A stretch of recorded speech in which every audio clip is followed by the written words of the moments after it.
Շնորհակալ եմ։ Վստահ եմ հանձնաժողովում քննարկվել է այս հարցը, բայց մեր ժողովրդի համար նաև այս ամբիոնից կարևոր է որ հնչեցնեք։ Ես կարծիքներ եմ լսել մեր քաղաքացիներից, որ պետք է տարբերակում դնենք, թե ինչի համար են զրկվել վարորդական իրավունքից, որովհետև զրկվել էլ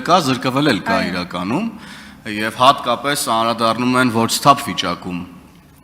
ստապ վիճակի պատճառով վարորդական իրավունքից զրկվելու հանգամանքներին։ Մենք որևէ տարբերակում չենք դնում, ես որքան հասկացա, դուք ինչ դիտարկում ունեք այս տարբերակման վերաբերյալ։ Շնորհակալություն կարևոր հարցադրման համար, պարոն Հովհաննիսյան, այո, նմանատիպ քննարկում կա եւ ես ինքս էլ կողմ եմ շատ ավելի թիրախային լուծումների, բայց երբ որ մենք պրակտիկորեն ցանկացել ենք հասկանալ, թե ինչպիսի լրացուցիչ, այսպես ասեմ, շրջանակներ կարող ենք նախատեսել օրենքի անցումային ժամանակահատվածի համար, տեսել ենք, որ բավական բարդանում են ընթացակարգերը եւ չեն կարողանում գտնել այնպիսի ընդհանրական մեխանիզմ, որը որ հեշտությամբ կկարողանան կիրառել պրակտիկորեն եւ մեր քաղաքացիների համար էլ պարզ կլինի, թե պետությունը ինչու է ընտրել այս կամ այն եւ գնացել ենք ավելի ընդհանուր ռեժիմի ճանապարհով, հիմնական մոդելի փոփոխություն ենք նախատեսել օրենսդրության մեջ, ընդ որում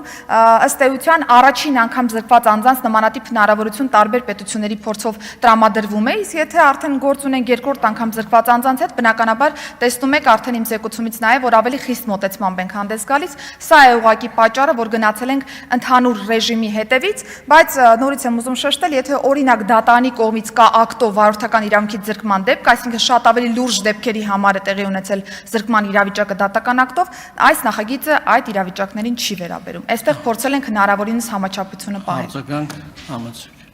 Դե ես կարծում եմ հետագայում արդեն օրենքի կիրառումից հետո կարող ենք վիճակագրություններ նայել, եթե հիմա ունենք օրինակ վիճակագրություն, ինչ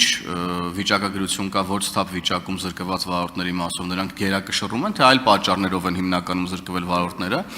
Այս հարցին եթե ունեք հիմա ձեռքի տակ վիճակագրություն կխնդրեմ պատասխանեք եւ ես կարծում եմ որ հետագայում էլ արդեն կիրառման ժամանակ որ տեսնենք որ ուրեմն շարունակվում են մեծ լինել չափերը ոչ ստապ վիճակում վարորդական իրավունքից զրկվելու պատճառները, ես կարծում եմ որ մենք պետքա վերադառնանք եւ որոշակի ֆիլտր դնենք եւ ասենք որ եթե օրինակ բալերը սպառվել են սիրելի քաղաքացի, օքեյ, մի տարի հետո արի առանց քննության վերականգնվի, եթե ուրեմն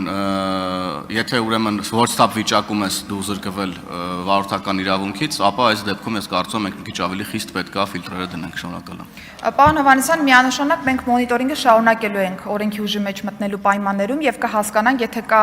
ինչ-որ չարաշահումներ որպես այդպեսին, կփորձենք վերադառնալ եւ հասկանալ ինչպիսի համաչափ արձագանք կարող ենք ունենալ։ Ես ուղղակի անդրադառնալով ձեր հարցադրման առաջին մասին նշեմ, որ անցած տարվա կտրվածքով հիմնական մասը հենց ոչ ստապ վիճակում վարելու հետևանքով զրկված անձանց է վերաբերում եւ եթե 20 թվականի հունվարի 1-ից հանենք մինչեւ 26 թվականի մայիսը, մենք իդենտիֆիկացրել ենք ծրագրի, այսինքն նախագծի շահառու հանդիսացող 16026 վարորդի, որոնք հանդիսանալու են նախագծի շահառու, բայց կհասկանանք, թե ովքեր են օգտվելու նաեւ այս նախագծից, որովհետեւ պարտադիր չէ, որ բոլոր շահառուները օգտվեն եւ 1087 անձինք չեն հանդիսանալու ծրագրի շահառու, օրենսդրական նախաձեռնությունից օգտվող շահառուներ որպես այդպեսին, որովհետեւ կամ այլ պետությունների կողմից են զրկվել կամ Հայաստանի Հանրապետության դատարանների կողմից եւ այսպես շարունակ մենք ես ուզում եմ հստակ ասել, որ շարունակելու ենք մոնիտորինգը եւ եթե նկատեցինք որևէ շահարկում, որևէ չարաշահում այս մոդելի, հանդես կգանք փոփոխությունների առաջարկով։